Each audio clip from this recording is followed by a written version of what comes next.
यहाँ पर English reading के साथ साथ आप हिंदी में ट्रांसलेशन सीखते हैं।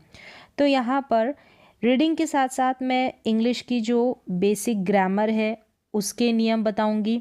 साथ ही साथ आप प्रैक्टिस कर सकेंगे वोकैबलरी की, बिल्कुल बेसिक वोकैबलरी जो सेंटेंसेस में चाहिए, और कौन से टेंस है, टेंस के अनुसार सारे वाक्यों का अनुवाद होगा, जिससे कि आप सेंटेंसेस का फॉर्मेशन समझ पाएंगे, यानी कि सेंटेंस एक वाक्य को किस प्रकार से बनाया जाता है एक सही वे से, वो फॉर्मेशन आपको समझ में आएगा। तो चलिए स्टार्ट करते हैं इंग्लिश रीडिंग, साथ में ही ट्रांसलेशन।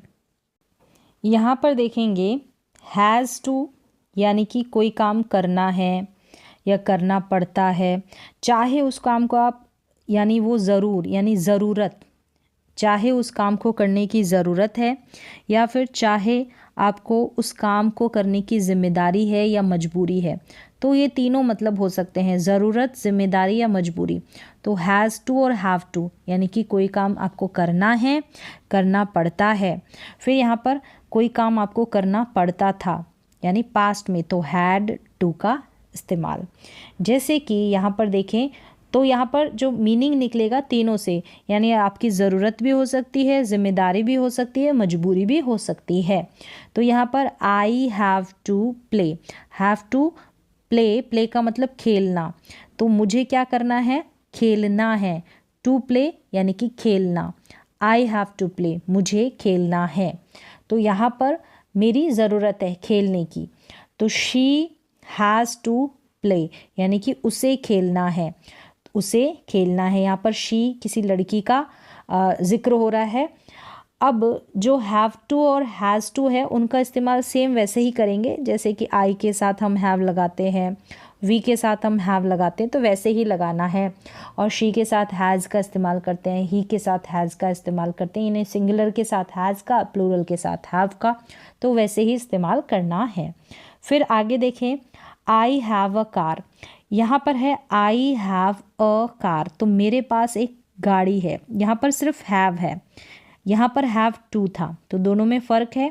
हैव का मतलब कोई वस्तु, कोई चीज़ आपके पास है, अगर यहाँ पर वो चीज़ का जिक्र हो रहा है, अ कार एक गाड़ी, लेकिन यहाँ पर प्ले यानी टू प्ले हो, टू प्ले, टू लगकर प्ले आ रहा है, तो यानी कि कोई वर्ब की बात हो रही, कोई क्रिया की बात हो रही है। यहाँ पर एक कार की, एक गाड़ी की बात हो रही, दोनों में डिफरेंस है, अंतर है। यू हैव टू रीड, तुम्हें, रीड मतलब पढ़ना, तो यू हैव टू रीड, पढ़ना है, तुम्हें पढ़ना है, तो आपकी ज़रूरत हो सकती है या फिर मजबूरी भी हो सकती है। फिर है रमेश, रमेश कोई लड़के का नाम, तो हैज़ टू रीड, रमेश को क्या करना है, पढ़ना है या पढ़ना पड़ता है। फिर यहाँ पर है ही, उसे, हैज़ टू गो, उसे जाना, जाना है या जाना पड़ता है, टू मार्केट, उसे मार्केट जाना पड़ता है या फिर मार्केट जाना है। अब जाना पड़ता है तो मजबूरी को शो होगा ये वाक्य, अगर जाना है यानी कि मार्केट को जाने का काम करना है, तो यहाँ पर आपकी ज़रूरत भी हो सकती है, आवश्यकता भी हो सकती है। तो जो भी सेंस निकल रहा है, यानी मजबूरी के साथ कर रहे हैं या फिर आप अपनी ज़रूरत के साथ कर रहे हैं, दोनों ही में इसका यूज़ किया जाता है हैज़ टू, हैव टू का। फिर है I have to drink water, मुझे पानी पीना है, शायद आपकी ज़रूरत है, पानी की प्यास लगी है, तो I have to drink water. Radha has to eat medicine, ये इसकी ज़रूरत है और मजबूरी भी है, खाना है, तो राधा को क्या है, मेडिसिन खानी है, तो Radha has to eat medicine, Radha को मेडिसिन खानी है, दवाइयाँ लेनी है। यू हैव टू राइट, तुम्हें लिखना है, तुम्हें लिखना है, अ लेटर, एक पत्र, एक पत्र, तुम्हें एक पत्र लिखना है। फिर आगे है स्टूडेंट्स, स्टूडेंट्स मतलब कि छात्रों को, हैव टू, अब कोई काम करना है, डू मतलब करना, वर्क हार्ड, अब क्या करना है, students have to do work hard, work hard मतलब कड़ी मेहनत करना, कड़ी मेहनत करनी है, कठिन परिश्रम करना है स्टूडेंट्स को, छात्रों को। स्टूडेंट्स है तो हैव का यूज़ हुआ है।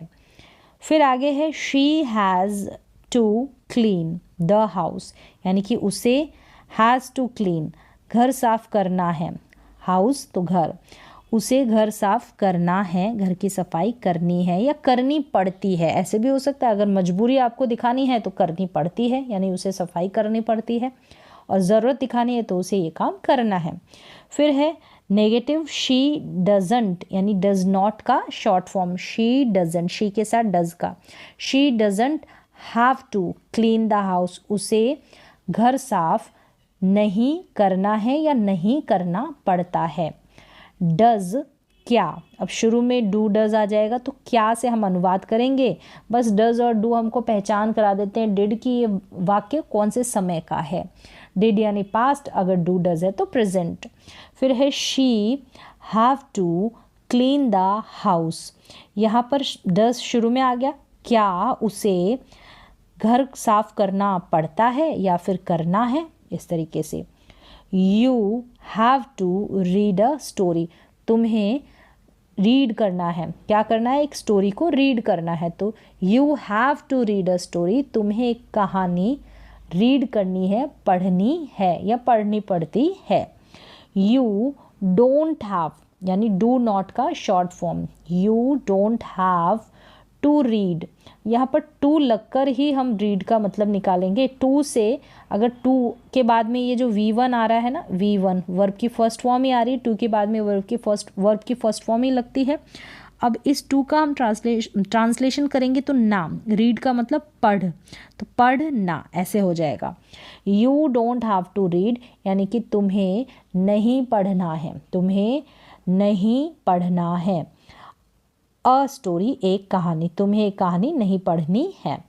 You have to, you have से हम पहचान जाते हैं कि प्रेजेंट की बात हो रही है, पास्ट की बात हो रही है, कौन से समय की बात हो रही है। यू हैव, ठीक है, तुम्हें कोई काम करना है। अब हैव, फिर टू गो, गो मतलब जा, गो का मतलब जा, और ये टू ना, तो जाना।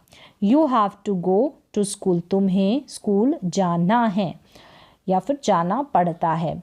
You don't have to go to school, तुम्हें स्कूल नहीं जाना है या नहीं जाना पड़ता है। Sohan has to go to Delhi, Sohan को दिल्ली जाना है या जाना पड़ता है। आई हैव टू स्टडी, मुझे स्टडी करनी है या करनी पड़ती है एवरी डे, यानी कि रोज़ाना। कोमल हैज़ टू कुक फूड, कोमल को खाना पकाना पड़ता है। अब यहाँ पर टू कुक फूड, भोजन पकाने की मजबूरी, चाहती तो नहीं है लेकिन ये काम करना पड़ता है तो मजबूरी दिखा सकते हैं। यू हैव टू विन, अब तुम्हारा कंपल्शन, ठीक है, अनिवार्यता कह सकते हैं कि तुम्हें तो ये काम करना ही करना है। यू हैव टू विन, तुमको जीतना है, तुम्हें जीतना है। I have to work now, now मतलब अब मुझे काम करना, वर्क का मतलब काम करना, तो अब मुझे काम करना है। तो जब भी ये हैव टू, हैज़ टू, इसके बाद में टू आता है ना, इसके बगल में हमेशा V1 आएगी, कोई सेकंड थर्ड फॉर्म नहीं लगेगी। फिर है I don't have to work now, अभी मुझे काम नहीं करना है। I don't have to, I don't, I के साथ डोंट का, यानी कि ये डू नॉट का शॉर्ट फॉर्म। फिर है he had to go to Agra, अब हैड से हमने पहचान लिया कि ये पास्ट की बात हो रही है, यानी था से इस वाक्य की एंडिंग होगी। टू गो मतलब जाना, टू आगरा आगरा जाना, तो उसे आगरा जाना पड़ा, उसे आगरा जाना पड़ा, अनुवाद ऐसे ही करेंगे, या फिर पड़ा था। आई हैड टू सेल, अब मुझे बेचना पड़ा या मुझे बेचना पड़ा था। अब क्या बेचना पड़ा, माई कार, यानी कि मेरी कार मुझे बेचनी पड़ी। फिर है राम हैड, अब हैड से हमने पहचान लिया कि वाक्य की एंडिंग था से ही होगी या फिर ये कोई काम किया आपने, पास्ट की बात, पास्ट की मजबूरी। फिर है राम हैड टू लीव यानी कि लीव स्थान को छोड़कर, जगह को छोड़कर जाना या निकलना। एट 2 o'clock मतलब उसे 2 बजे, किसको, राम को 2 बजे निकलना पड़ा, जाना पड़ा। डिड, अब डिड यानी कि क्या, अगर शुरू में डिड या डू डज आ जाएगा तो क्या से अनुवाद करेंगे, क्या। I have to cook food, क्या मुझे खाना पकाना पड़ता है नहीं, क्योंकि यहाँ डू डज नहीं है तो पड़ा। डिड क्या द किंग राजा को, क्या राजा को have to leave the throne, to leave छोड़ना, ठीक है, लीव का मतलब छोड़ना, थ्रोन का मतलब सिंहासन, थ्रोन का मतलब सिंहासन। तो did the king have to leave the throne, क्या राजा को सिंहासन छोड़ना पड़ा, तो लीव का मतलब छोड़ना, निकलना, एक जगह को छोड़ना, तो उस सेंस में भी। आज की क्लास यहीं पर कंप्लीट हो जाती है। इन सारे वाक्यों को आप फिर से पढ़ सकते हैं, किस तरीके से हमने हैज़ टू का, हैव टू का इस्तेमाल किया। जब हमको हमारी ज़रूरत, जिम्मेदारी या मजबूरी दिखानी होती है तो हम इन सारे वर्ड्स का, has to, have to, had to का कैसे सहारा लेते हैं, कैसे हम नकारात्मक सेंटेंसेस बनाएंगे, प्रश्नवाचक। तो रीडिंग के साथ यहाँ पर आपने सीखा। तो आज की क्लास में बस इतना ही, मिलते हैं नेक्स्ट क्लास में। तब तक आप फिर से दोबारा इन सारे वाक्यों की प्रैक्टिस कर सकते हैं।